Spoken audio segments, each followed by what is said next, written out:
Hey guys, what's up and welcome back to the channel. On today's episode, we're gonna do something a little bit different as to our previous videos. So, okay, we normally I'll do updates on the vehicles, right?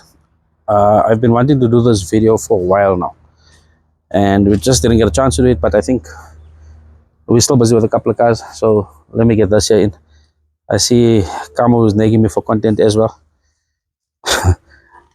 We've just been very crazy, so this next video out late in the week will be a progress update on the panel shop. We're actually doing quite well on that, right? And we're busy now in final stages, just before we get cars into paint, and we're in blocking stages now. So blocking is, I anticipated about 120 hours into blocking. We've picked up a couple of niggly issues, but hold on, I'm not gonna get onto that. But good niggly issues. But let's get back to this video here. So today's video, I want to do something different, right? And I want to chat about the different forms of paint stripping. So when I say different forms of paint stripping, I'm talking about wet blasting, dry blasting, acid bathing, as well as chemical paint stripping, right? So chemical paint stripping as in what we know how. We go off the shelf, we buy a chemical, apply it on the paint, wait for it to bubble up, and remove it from there. So I'm standing here now in the blasting booth, and we're going to move over to a couple of other cars.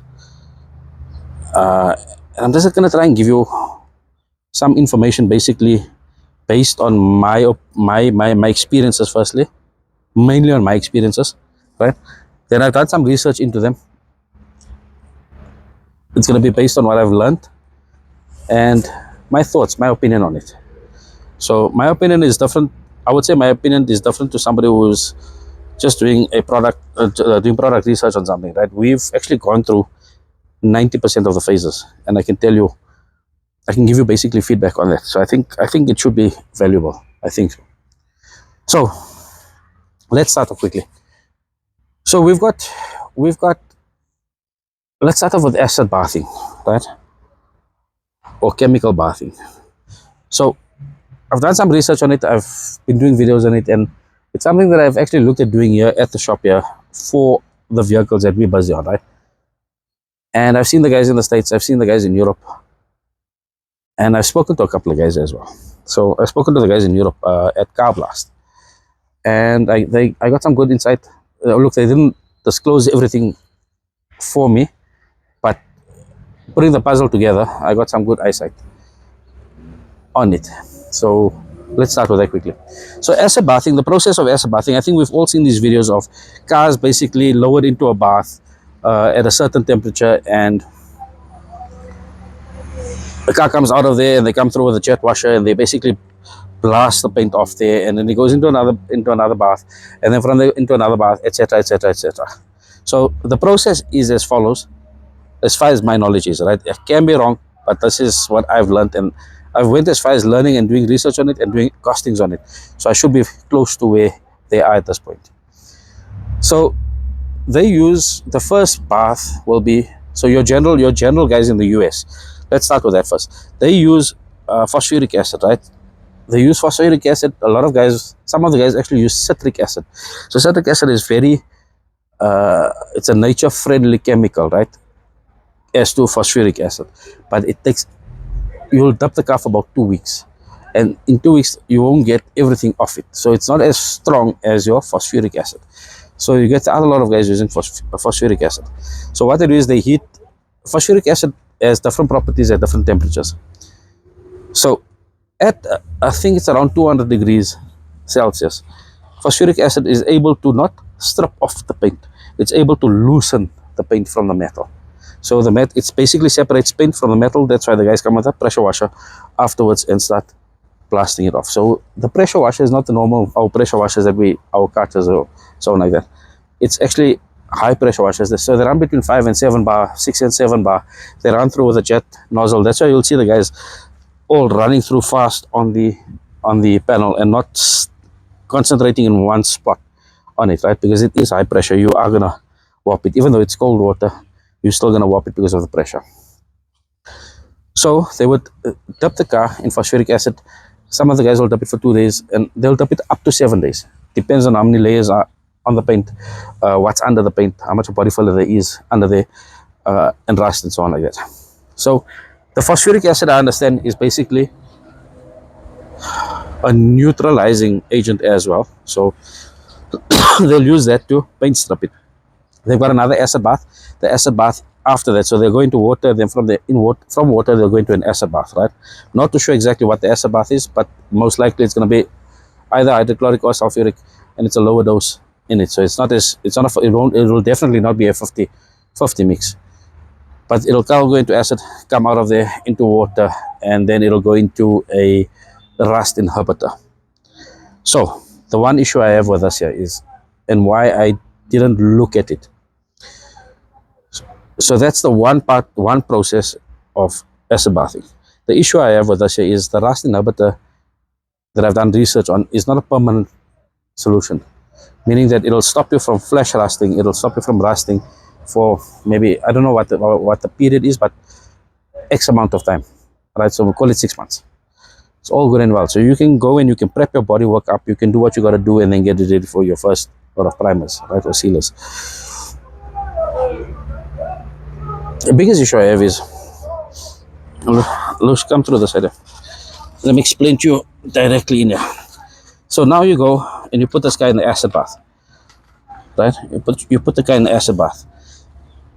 Your bath system, or your acid bathing system, starts pulling out all your sealers, all your protective layers in your chassis legs, right?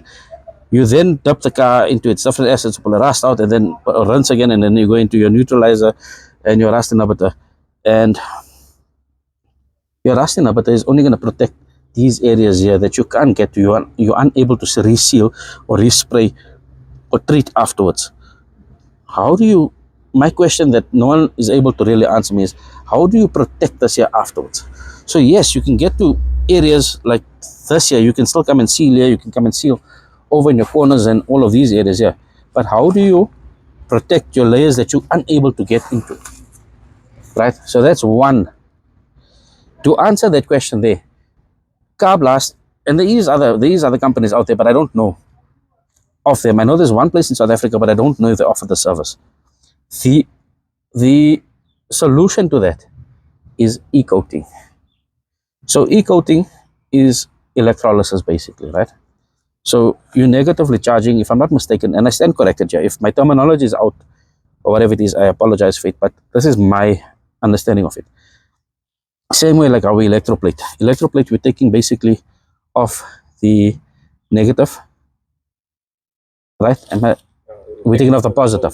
Sorry, we're taking off the positive, and we're negatively charging the item that we're plating onto.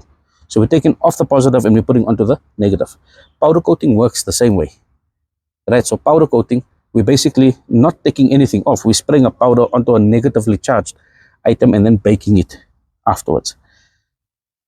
E-coating basically works the same way. So as far as I understand, is that the solution is I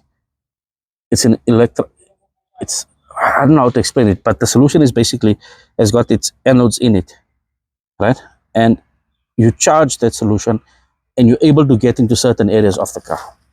But in some videos, in some companies, I believe it's up to a 7 bath process, right? So not a lot of people actually go onto e-coating, but e-coating is the correct way of doing it. So if you go into the Carblast videos, right, these cars, they get first baked in there. So when they bake them, they actually bake and make the paint, make your rubberizer, make your sound deadening items. The baking actually starts cracking that up. Then they come back and they'll still come and scrape it off, and then it goes into its phosphoric bath, right? And then from there, the acids and so on afterwards. That's the only way to do it. So my answer to that now is no, I will not look at that. Yes, the car looks brilliant when it comes out of the bath, but you just can't seal properly. Then we've tried something early last year, and it's the wet blasting. So you've got a high jet washer. It's a high pressure, very high pressure jet washer. You're using media in there, so it works with a vacuum system basically. Picks up media, shoots it through a nozzle. Same thing as a vapor blasters basically. But this is now an external blaster. Yes, it works better, it pulls the panels off, etc., etc. I mean, sorry, it pulls the paint off the panels, etc., etc. But there's a good few problems that come with that, right? And this is what people don't talk about. One is your flash rusting. Your flash rusting is instantaneously, because firstly you're working on bare metal and you're working with water, right? Which is the two of them don't work. Never mind the moisture in the atmosphere. You directly on you with water. So by the time the water dries up, you're already starting to flash rust. So when you start flash rusting, then you got to go immediately and you're going to start using a rust inhibitor. And rust inhibitors are expensive. So you're going to come now and you're going to spray the panel up. Yes, it'll give you a protective layer for X amount of time, which is not a very long time, but it'll give you that X amount of protective layer. The crappy part about that is that once we start prepping up for our first primers, to pull that rust inhibitor back, to pull that layer back off so there's no reaction from there onto our primers is another ballgame, it's another story. Then, same, going back to our chassis legs, all those grooves, like you see in the sand now, this is dry blasting. Here we're using platinum oxide. Your media buildup in your chassis legs, remember now you got water mixed with it, right? Your media buildup in the chassis legs is insane. So at least here we're able to come out and still blast it. We're able to get out about 80 to 90% of the sand. You're still going to be left with some sort of sand in the areas that we can't get to. But with a media blaster, that's wet. So it starts building up. It starts compacting. Where the top layer basically, once it dries out, the top layer dries out. The bottom layer still got moisture in it. So there's water that sits in that, moisture is water. So there's water that's sitting in that media. You basically start rusting over time. You're going to start rusting from there out. That's the reality of it. So wet blasting, there's pros and cons to it, but there's more cons to pros, right? Then secondly, you're constantly using water. So unless you have a water circulation, a proper water circulation system where you can reuse the water, filter it out, filter the media out, filter the water out, and reuse the water, it becomes expensive. So we went out and we purchased one. Me, dumbass, I done research, but I think I was too hasty. Because I've been having issues with blasters at that point in time, with media blasters. I went out and I purchased the unit, and today I own a very glorified high pressure washer. It doesn't get used. So, acid bathing, if there's no e-coat system on it, then acid bathing is a no-no. Wet blasting, is a no-no. Let's move on to manual chemical stripping. So you go to a hardware store or you go to one of your paint shops or wherever it is, they sell you paint removers, right? So paint remover comes in normally a 750 ml or 700 ml, 750 or 1 liter. So you come, you apply it, come with a paintbrush, you got your gloves on, you come and you apply it, and then you wait for your paint to start blistering up. So yes, it can work. It's just very tedious. Sorry, it's very tedious because you got to come and basically scrub every corner. Secondly, it is highly toxic, right? So you will burn your skin. I've burnt my skin with it when we were busy with your parts and powder coating. I'm gonna touch on that topic now with parts and powder coating. Then the biggest issue is once you've peeled it all off, you scraped it all off, and you're left with bare metal, we are unable to see what molecules, what chemicals are left behind from that. So you'll have a body there and it looks like it's clean, and you're assuming that it's clean until you get into primer and you think you've prepped up, and until you get into primer and you apply your primer and you see reactions from it. We don't know what chemical reactions are there, and you're unable to see if the body is clean enough. So the risk of you having chemical reactions all over the show is high. It's too great. So the costings of the chemical is very expensive, number one. Number two, it's highly contagious. Number three, it's very time consuming. Number four, the reactions to paint is there's a big risk factor there. So sometimes the guys will get it off. You'll come with a wire brush and you'll get it off and wipe up and decontaminate the vehicle. You'll get it off. Sometimes doesn't always work out, right? So there's too many risk factors there. So for me, manual chemical cleaning chemical stripping is a no for me. I've had an issue where on a suspension I've come and I've applied my paint strippers, I've applied things, and I got a car here. So it looked beautiful on the floor. I think I still done a video of it about 2 years ago. Car went to the to the coast to Durban, and the customer phones me and says, Sanjay, I've put my car on the lift and my suspension is peeling.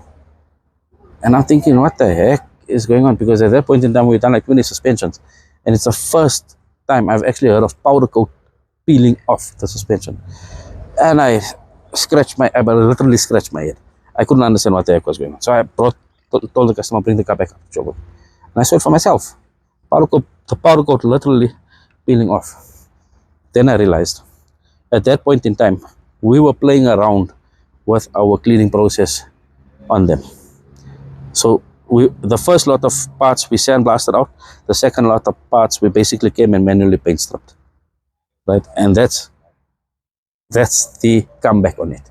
I saw it after a year later. So manual chemical paint removing, no. I'm sticking to, for our business, for our projects, for what we do and how I can advise clearly, I'm sticking to old school media blasting. So with media blasting, there's so many medias that you can start playing around with, right? I'm going to mention a few. If I've skipped a few, I apologize. If I might not know everything, but this is what I do know. So there's a lot of medias. You can play with aluminum oxide.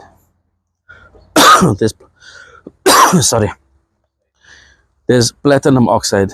There is walnut. I still can't get his name that we spoke about the other day. There's walnut. There's glass. There's glass. So there's crushed glass. There's glass beads. You can get sandblasting itself. Okay, that's what I can remember off my head. So you get soda blasting as well. You can use soda on dry. There's pros and cons to all of them, right? So like with soda is very fine. So we actually, for this guy here, the owner of this guy here, actually sent me a bag of soda blast, and I've actually I'm still going to try and use it, but it's not to remove paint. It's for the flash rusting. So we've been playing around with it. It is working, but it's not as abrasive as your other coarser medias. So coarser medias, we started off with glass. Glass works very well. But it also gives us a different finish. It gives us more of a shiny finish. We've still got to come and prep the metals up more. If I see cars have a little bit more paint on it, we move over to the platinum media. So it's a platinum oxide, right? You get aluminum oxide. Aluminum oxide is very good, but it's very expensive. It's like almost 4 times the price of what we're currently paying here. So it just doesn't make sense, and to recycle it and reuse it is a big issue. So we stick into old school blasting, because like I've explained to you now, is that I can come with a vacuum cleaner, and this will be the next process. We can come with a vacuum cleaner and we can vacuum out all of the media. Look, we can't always reuse it, because you'll see the media is contaminated now with the paint, with body fillers in there, with sand or whatever's on the floor. But we can filter it out and we can reuse it to a certain point, right? And obviously it starts getting finer and finer and finer, and you can reuse the finer media for the surface rust that we pick up as well. So I prefer using media blasting. The cons to it: when you send your car out to a media blaster, not parts. When you send parts, parts are much more harder than 1.2 millimeter or 1 millimeter sheets. So when you send your parts out, you can blast the parts, you can put it, you can still clean it up from there, you can prep it up from there, and you can get your finish out, especially on powder coating, because powder coating dials into your crevices. It dials into your crevices, and once it bakes, it can smoothen out. It's going to give you an orange peel effect, but it will smoothen out from there, right?